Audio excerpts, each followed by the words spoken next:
This is the Star News Brief. I'm Joeli Regi.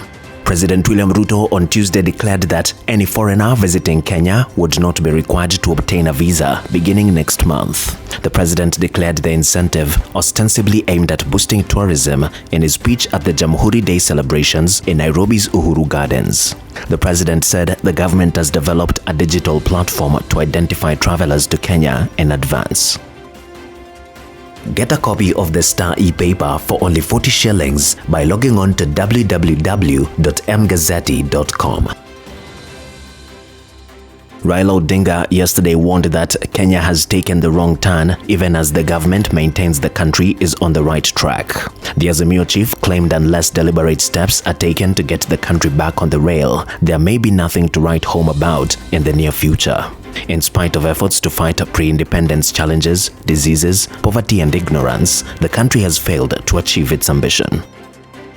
A casual worker who was electrocuted as he connected irrigation pipes on the state-owned Agricultural Research Institution will get 2.4 million shillings in compensation after a protracted court battle.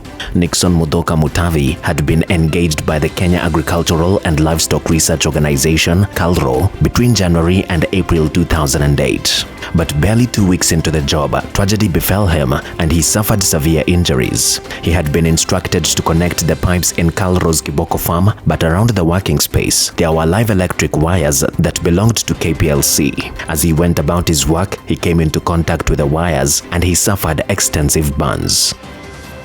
The taxman has expressed pessimism about future revenue performance in the face of a dip in earnings by corporates and main sector contributors. The Kenya Revenue Authority says the harsh economic times have presented a bleak future for its revenue target of 2.8 trillion shillings. For the tax agency, the economy has adversely affected one of its mainstays, corporation tax.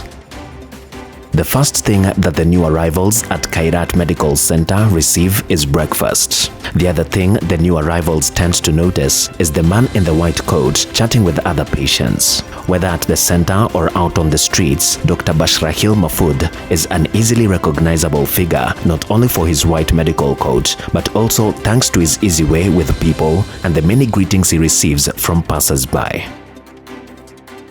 Get a copy of the Star e-paper for only 40 shillings by logging on to www.mgazzetti.com.